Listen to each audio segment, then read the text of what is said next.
thank you for being here.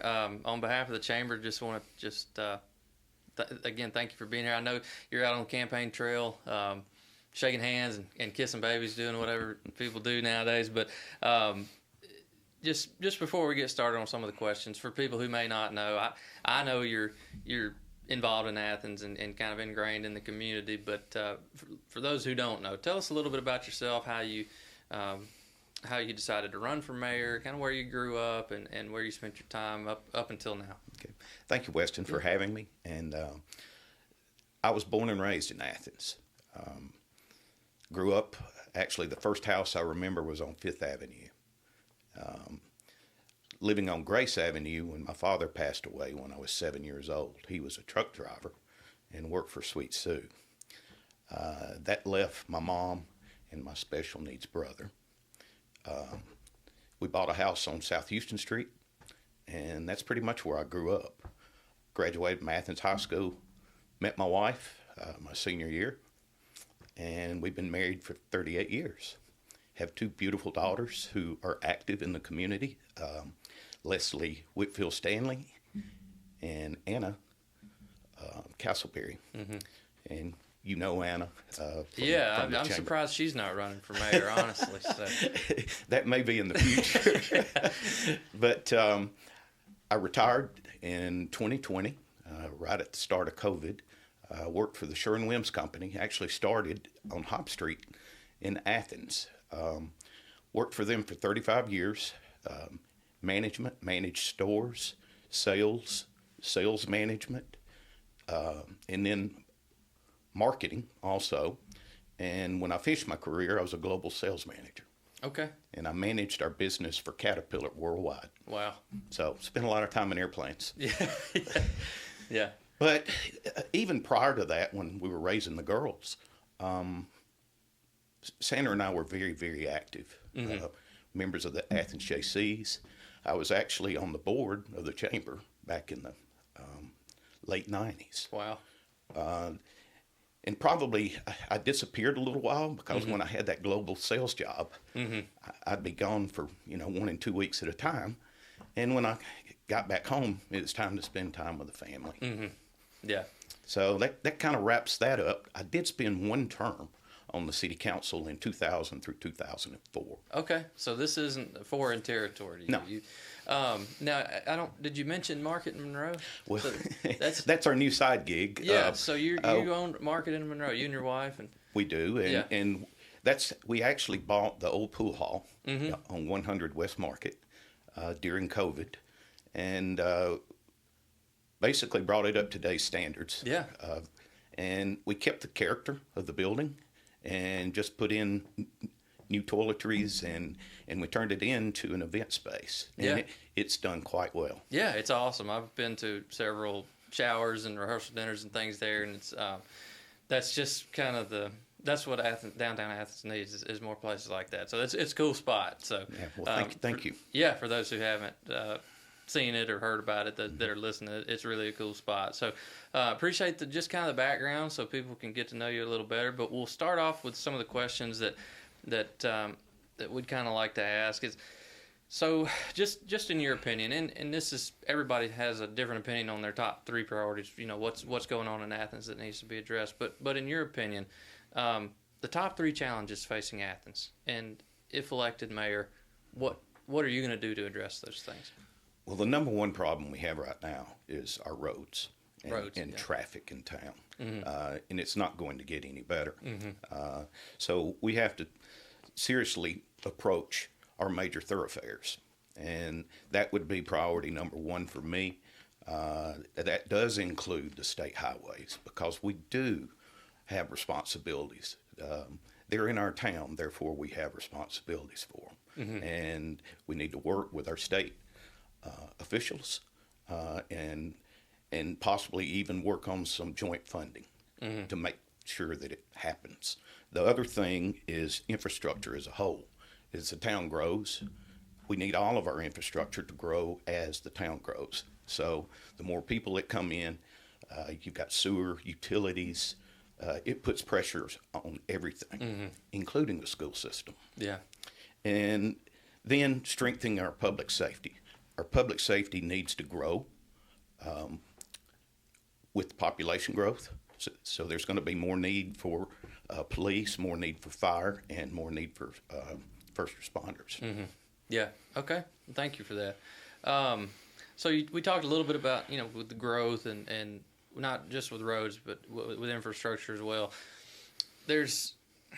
Athens is kind of at this crossroads. We have this explosive growth, but we also have this charm that makes Athens what it is, and gives it the character. So, you can't make everybody happy. I told Ronnie Marks that this morning. I said, we some people like the growth, some people like the character. How do you find that middle ground that kind of makes the most people happy and say, look, we do need to grow, but we've got a character to preserve here in Athens? How do you manage that? Because we're in a unique spot, really, that we have both of those things. And some people like one, some people like the other. So as mayor, how would you strike that balance? Well, I think it's a matter of smart growth. Yeah. And in order, when I say smart growth, that means maybe we need to take a good hard look at some of our zoning regulations. They probably need to be updated to cover some of the issues we're having as far as sprawl is concerned. The other thing is protecting the downtown and the heritage of all of our old buildings in Athens. We do need to protect those to keep our character. Growth should not affect the way we live, but the pressures of the growth is going to create issues again with traffic. We've got to deal with that. The other thing is preserving our small town charm, and the way you do that is you ensure that you keep your green spaces and actually add more if necessary. And part of our zoning regulations currently, when somebody comes in to put a subdivision in, they're required to put in a certain amount of green space into those new developments. Maybe we need to increase that percentage. So I'll take a good look at the way we're doing things now. And I'm not saying throw the baby out with with the bathwater. I'm saying we need to take a good look at the way we're doing things, and maybe make some changes that will help us handle this heavy, fast growth. Yeah, I appreciate that answer, and I agree with you. The old buildings. It sounds simple, but every time I drive through an old town and see an old building being torn down or just in disrepair, it breaks my heart, because you can't build that character. No. That has to be. I mean, it has to be established, and that downtown is just such a core part of Athens. Well, that's when we restored Market and Monroe. That's one thing that we wanted to do, was ensure that we captured what the building looked like 150 years ago. And I'm a big advocate on all of our buildings downtown that, encourage people to come in and make investments in the downtown area. That's how we will preserve our downtown. Yeah. So I'm going to put you on the spot for a minute. This wasn't one of the questions we had, but you served a term on city council, and that was what year?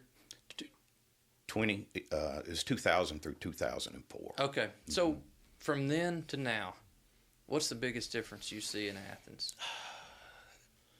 I think some of the steps that we took back then, I know Athens was a dry town, and it went wet while we were in office at that time, which that plays a huge role in the development of Athens and the way it is growing.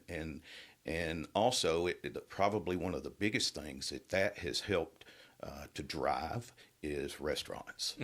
And I think if that had not happened 20 years ago, you would not see all the restaurants that have moved downtown. And I'm quite proud of that. Yeah. The other thing is probably it's just the fact that we've got so many more rooftops. Yeah. From that time, I think we were sitting around 18,000 residents at that time in the late 90s, early 2000s, and now here we are sitting at 33,000, and we've got at least 6,000 developable lots. Yeah. They're in the ground right now, so that means within the next 3 to 5 years, you're looking at another 12,000, which is going to put us up close to a 50,000 population. Yeah. And with that, we're going to have some growing pains. Yeah. And we need to make some radical changes in the way we approach our infrastructure. Our priorities are going to have to change a little bit in order to get out in front of it. Yeah. Yeah. But I think it's safe to say, that the city council and back then, and the mayor back then, y'all did a lot to pave the way for the growth we're having now. So just appreciate the work y'all did back then for the things we get to enjoy now. Well, so thank you. But you're right. There's challenges with growth that come along with it. Well, there is one other thing too that I think we've really got to focus on, and it's including the people in some of the decisions that we're making. I'm real big on communications and making sure everybody fully understands what the city's doing at all times. Yeah, I think that's a good segue into the next question. So, this isn't just an Athens problem. I think this is an every community problem. There's always going to be people that feel unheard. There's always going to be people that feel like their voices aren't being recognized by people in leadership, that they're being snubbed by the establishment. What are you going to do to bridge those gaps between city council, the mayor's office, and the people or groups of people that feel like their voices haven't been heard? And you just touched on that a little bit, but I want to hear a little more about how people can provide input. Well, the very first thing that I would like to see happen is to return the city council meetings to 6 o'clock. Currently, they're having the planning sessions at 4, and the meetings start at 4:30. And anybody that works in Huntsville, which there's a large percentage of Athens citizens that commute, and they cannot make the meetings. So that's one of the things that I would ask right out of the gate, is to move the meetings back to 6 o'clock like they used to be. Yeah. The other thing is, I think our city webpage needs a serious overhaul. It's just outdated. Yeah. And with that overhaul, it would be more user friendly, and to where you could navigate. It's just really hard to navigate the current system. And with an overhaul of that, I think it would help greatly with the communications within the city. Yeah. The other thing is, I think it's very important, and I'm doing this now, and we get mixed reviews in the districts, and we're having meetings. We've had one in every district, or we will. We've had 1, 2, and 3, and we're meeting in 4 tonight. Just open forums where the public can come and talk to me directly and bounce ideas off, and to listen. I think the biggest thing is to listen, and too many times we're too busy telling everybody what you think they need, and we should spend a lot more time listening to what they say their needs are. Yeah, that's interesting. So moving the city council time and the website overhaul, that's interesting. It sure would give people a lot more opportunities to provide input. But the last question I have is, if you had to hone in on one policy, one initiative that would be, you take office, you're elected mayor next month, and I know this is a hard question to answer because there's probably 1,000 different things that are on your mind as mayor, but if you just had to say, my priority is this, and what would you champion your first year in office as mayor? Actually, I have 2. Okay. And I think they're both extremely important. The first would be excellence in Athens. And I would start an excellence campaign in all departments. So in other words, raise the bar of what our expectations are for each and every department within the city and the utilities. Mm-hmm. And when I say that, I'm speaking of the facilities. When you walk in them, they're well kept mm-hmm. and maintained, and all of our programs are top notch. And when I say top notch, I want to raise the bar. Yeah. We do have some good programs, and I'm not slamming any of that. Yeah. All I'm saying is I want to raise expectations on everybody. You can get stagnant if you're not raising the bar. That's exactly it. Yeah. And then the other thing is restore our roads. And this is, I've got this directly from Huntsville mm-hmm. and Tommy Battle's initiative, Restore Our Roads initiative. Unlike the current administration, they say our state highways are not our responsibility. I beg to differ, because if you look at Huntsville and Tommy Battle's Restore Our Roads initiative, every one, University Drive, Highway 72, they're one and the same. Highway 231, 431, that's the Parkway. Those are his top road initiatives. Mm-hmm. I feel our top road initiatives in Athens should be Highway 72. Number one, first and foremost, is the railroad overpass, which is a bottleneck. Mm-hmm. It's going to continue to be a bottleneck until we do something about it. Now, the current administration says CSX Railroad is impossible to deal with. And then you have to funnel that through state, okay? There's 3 current CSX railroad projects going on in the state of Alabama right now. My question is, why are we not one of them? Mm-hmm. So that is going to be an initiative of mine. Yeah. Excellence in Athens and restore our roads. Yeah. Mm-hmm. Yeah, the bottleneck there at the railroad bridge, that's a bottleneck's the only way to describe it. It's a dividing line between east and west. So it's interesting to hear that's going to be on your radar. There's a safety issue concerned with it too. Yeah. Because you can only get so much safety equipment through that at any one time. If mm-hmm. we ever had a dire emergency, that's one of the few places you can get from east to west. Yeah. Yeah.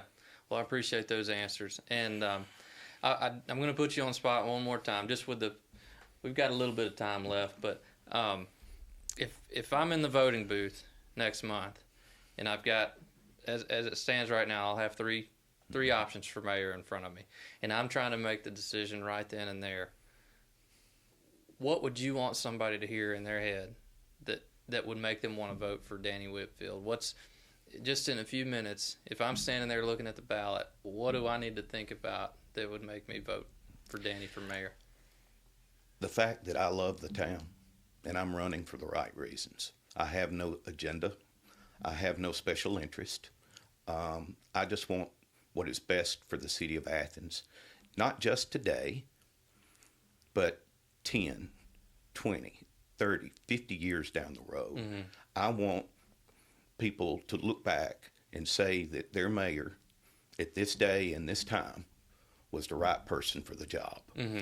I think I bring a unique skill set to the mayor's office with a 35-year career in management and in corporate America.